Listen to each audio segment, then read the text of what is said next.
C'est si gênant. Faut que je me dise que c'est pour la bonne cause. Le résultat espéré, ce serait que cette vidéo arrive jusqu'à des gens que je ne connais pas et donc qui ne me connaissent pas. Donc je me présente, je m'appelle Addison, j'ai 22 ans et je suis manipulatrice en radiologie à l'Institut Gustave Roussy, qui est un centre de cancérologie. Et donc comme plein d'autres centres, actuellement on est un centre d'accueil Covid. On a l'impression de faire un métier qui est très peu connu du commun des mortels, puisque quand on pense à l'hôpital, les gens se disent il y a des médecins, des infirmiers, des aides-soignants, et puis voilà. Donc en fait, les gens ne connaissent pas notre métier. Et c'est vrai que là actuellement, les gens sont pas du tout au courant du rôle qu'on peut avoir dans la prise en charge des patients Covid. Et pourtant, c'est essentiel à mon avis. C'est pas parce que je fais ce métier-là, mais voilà, je me rends compte qu'on fait quelque chose de tout aussi important que les autres. Donc je pense que c'est dommage que l'information soit pas relayée. Dans cette vidéo, je vais essayer d'expliquer un petit peu notre rôle de façon générale, où est-ce que vous pouvez nous retrouver, parce qu'on est... notre diplôme est composé de plusieurs spécialités, donc vous pouvez nous retrouver à différents moments de votre prise en charge. Et ensuite, je vais m'attarder un petit peu plus sur la prise en charge des patients Covid, ce qu'on fait actuellement, et voilà, comment ça se traduit en fait actuellement notre métier. Et voilà. En gros, on fait une formation de 3 ans qui se présente comme celle des infirmiers, c'est-à-dire qu'on a sur la totalité des 3 ans, on fait moitié cours, moitié stage. C'est à peu près pareil en fait. Simplement on n'apprend pas les mêmes choses. Notre rôle il consiste d'abord à accueillir le patient, ensuite on explique l'examen et on vérifie qu'il n'y ait pas de contre-indication à l'examen pour le patient. Par exemple, pour l'IRM, être sûr que le patient n'ait pas de pacemaker, etc., etc. Enfin, je vais pas vous faire la liste parce qu'elle est super longue. Une fois qu'on est sûr que le patient peut faire l'examen, préparer le patient, donc on va lui demander d'enlever certains vêtements, tout ce qui est métallique on enlève en général, et ensuite on peut être amené à poser une perfusion si l'examen nécessite une injection de produit de contraste. Une fois que le patient est prêt, on le fait rentrer dans la salle, on le positionne. Après nous on passe de l'autre côté, donc à la console d'examen, et là on fait l'examen tout simplement, et une fois que c'est terminé, on s'assure que l'examen soit de bonne qualité, soit interprétable. Par exemple, s'il y a une injection de produit de contraste, et c'est aussi notre devoir de vérifier que l'injection soit bien faite. Parce que selon ce qu'on veut voir, on n'injecte pas de la même façon. Je ne veux pas rentrer dans les détails, mais voilà. Donc du coup, je vous fais un petit récap de nos différentes spécialités, de où vous pouvez nous retrouver. Donc en radio, c'est aussi simple que ça, quand vous venez faire une radio des poumons, ou si vous faites mal au poignet et que vous faites une radio, c'est nous. Au scanner, à l'IRM et en mammographie. Pour ces 4 modalités-là, c'est ce qu'on appelle la radiodiagnostic. C'est-à-dire que c'est des examens qui vont permettre d'établir un diagnostic sur une pathologie. Pouvoir dire, voilà, grâce à l'image, on peut dire que votre poignet il est cassé par exemple. Ensuite, il y a la médecine nucléaire, c'est le TEP scan, la TEP IRM, la scintigraphie, et les traitements par iode aussi, c'est fait en médecine nucléaire. Après, j'y travaille pas, donc j'oublie peut-être des choses, mais en très très gros, la médecine nuc, c'est ça. C'est généralement plus pour les bilans d'extension. Typiquement, nous, pour le cancer, on va faire un premier scanner classique. On trouve une lésion, et on va dire on va envoyer le patient au TEP scan, comme ça on va pouvoir regarder s'il y a des métastases ou s'il y a d'autres lésions dans le corps qu'on n'aurait pas vues. En général c'est ça, mais il y a aussi des diagnostics qui sont faits en médecine nucléaire. Et il y a aussi la radiothérapie, faire un premier scanner qui va permettre de déterminer la position dans laquelle le patient va être traité par la suite. Ensuite, toutes les séances de radiothérapie, c'est le manipulateur qui positionne le patient et qui lance les rayons pour les traitements. En gros, voilà, c'est dans ces spécialités-là qu'on nous retrouve le plus souvent, mais on peut aussi être amené à faire de l'échographie ou des électroencéphalogrammes. Ça demande une formation en plus par un DU, mais voilà, on peut être là, mais majoritairement l'échographie c'est fait par un des médecins. Et écoutez, super! En commençant le montage, je me suis rendu compte qu'en fait, il manquait plein de trucs parce que mon appareil photo a tout simplement arrêté de filmer. Voilà, il a décidé que j'avais assez parlé. Mais du coup, le point positif de tout ça, c'est que en écoutant, je me suis rendu compte que j'avais oublié de citer la radiologie interventionnelle. Je suis désolée les copains. Donc l'ARI, c'est un peu comme au bloc, du moins il y a les mêmes normes d'hygiène. Et en fait, on va venir s'aider de l'imagerie.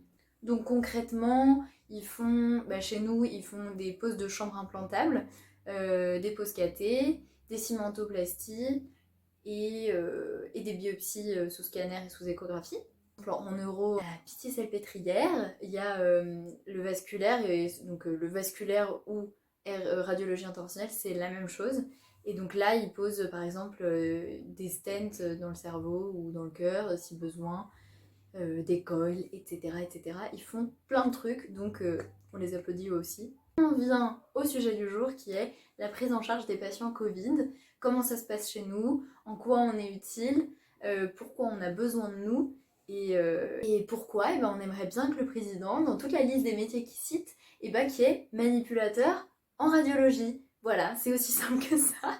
Alors, comme certains le savent ou pas d'ailleurs, le dépistage actuel, il se fait par ce qu'on appelle la PCR.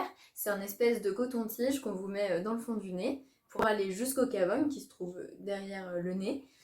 Simplement, ça c'est quelque chose qui est opérateur dépendant. Donc, parfois il y a des faux négatifs parce que soit c'est mal fait, faut savoir aussi que c'est moins sensible que le scanner.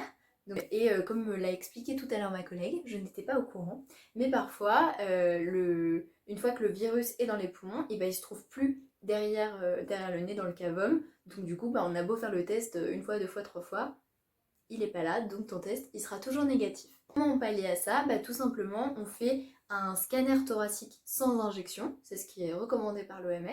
Et les scanners, c'est bébé qui les fait. C'est là qu'on rentre en jeu. On met un masque, des lunettes de protection, une charlotte, une surblouse, un tablier, des surchaussures, des gants. Nous, ce qu'on fait même dans notre service, si je peux vous donner un petit tip de service à service. Ce qu'on fait du coup, c'est on met 2 paires de gants. Et en gros, une fois qu'on a fini de vraiment positionner le patient, de toucher le patient, on enlève nos petits gants, hop, on centre le patient et on reste dans la salle pendant l'examen parce que si on sortait de la salle pour faire l'examen et qu'on re-rentrait, ça voudrait dire qu'on dépenserait 2 fois plus de matériel. On a du matériel, nous on a de la chance, mais voilà, on n'en a pas non plus comme ça à jeter par les fenêtres. Hein. Donc on y fait attention. Les patients arrivent aux urgences, malheureusement parfois ils arrivent un petit peu en vague, donc on leur fait tout de suite le test PCR, comme je vous ai dit, là, le petit coton-tige. Le problème c'est que pour avoir les résultats de la PCR, ça demande plusieurs heures. En attendant la réponse, les urgences restent blindées. Donc pour désengorger un petit peu les urgences, toutes les suspicions, on les fait passer au scanner, en sachant que le mieux, c'est quand même de faire le scanner à 3 jours après apparition des symptômes. C'est là où on commence à voir des images de Covid sur les poumons. Je voulais revenir rapidement sur les images du scanner pour vous expliquer un petit peu comment ça se présentait. Donc là, on a 2 images de scanner thoracique en fenêtre parenchymateuse, on appelle ça. C'est une reconstruction qui nous permet de bien voir le tissu pulmonaire. À droite c'est injecté, mais on va faire comme si ça l'était pas, parce que de toute façon, pour nous, ça revient au même. Je veux juste m'attarder sur comment on détecte le Covid. Donc je vais d'abord m'attarder sur l'image de droite puisque c'est des images de patients sains. Donc tout ce qui est noir, c'est l'air qui se trouve dans les poumons. Et les petits traits blancs que vous pouvez voir, en fait c'est les vaisseaux du tissu pulmonaire. Donc de ce côté-là, rien d'anormal.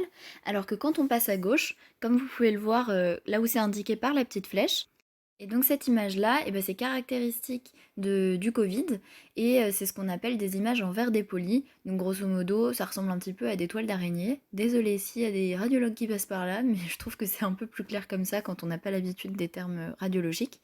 Et en fait, ces images-là, on les retrouve surtout dans les bases pulmonaires. Donc en fait, dans le bas de vos poumons, quand vous êtes debout, c'est dans la partie basse des poumons que ça se trouve le plus souvent. Dans les cas les plus évolués, vous pouvez vous douter qu'en fait, il y en a un petit peu partout. On voit aussi passer des gens pour qui on va chercher à évaluer l'évolution de la maladie, c'est-à-dire des gens qui sont déjà hospitalisés, chez qui on sait qu'ils sont positifs, pour voir si ça va mieux ou si au contraire ça se dégrade. Et on est parfois amené à faire des scanners avec injection, qu'on appelle des angioscanners thoraciques. Et là, c'est pour éliminer le risque d'embolie pulmonaire, qui est en fait lié au Covid, puisque l'OMS a montré que il y a un certain pourcentage de patients atteints du Covid qui font par la suite des embolies pulmonaires. Donc voilà, en gros pour le Covid, c'est les 2 examens au scanner qu'on est amené à faire. C'est très rapide comme examen. Le problème c'est que on a le temps par exemple de s'habiller, de préparer le patient. Si on doit le perfuser, bah du coup non, on a sorti tout le matériel de la salle. Donc ça demande une certaine organisation et ça demande beaucoup de temps. Par exemple pour le brancardage, et bah les brancardiers aussi, il faut qu'ils s'habillent. Il faut qu'ils soient au courant, ils descendent pas les patients dans n'importe quel ordre parce que par exemple on fait une suspicion avant un patient avéré, puis parce que bah, on va pas mettre un patient sur la table pour qui on sait qu'il est malade et juste derrière mettre un patient qui possiblement n'est pas malade, même si on désinfecte entre chaque patient. Bah, on prend pas le risque tout simplement. D'ailleurs, bah, voilà, la désinfection des machines, ça fait aussi partie des choses qui nous prennent beaucoup plus de temps qu'habituellement parce qu'il y a plus d'étapes de désinfection. Et le dernier examen qu'on est amené à faire pour les patients Covid, c'est les radios de lit. Pour ceux qui ne verraient pas en quoi ça consiste, je vais vous mettre une photo de notre machine de radio de lit. Et la radio de lit, on la demande surtout en réanimation parce que c'est des patients qui sont pas stables. Déplacer ces patients-là, dans un premier temps, ça peut dégrader leur état de santé. Et en plus, vu qu'actuellement, notre réa, c'est majoritairement des patients Covid, le fait de les déplacer dans les couloirs, dans les ascenseurs, c'est prendre un risque en plus pour les patients à venir qui vont prendre le même ascenseur, les mêmes couloirs. Enfin voilà, en gros, on évite de déplacer les patients qui sont positifs. On limite vraiment au maximum leur déplacement.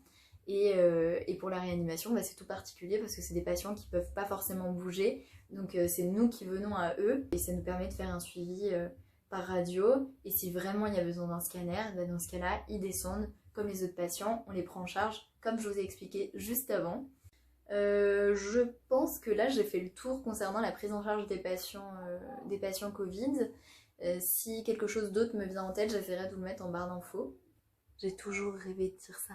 Et puis voilà, j'espère que la vidéo vous a plu, que c'est compréhensible et que ça vous a un petit peu intéressé.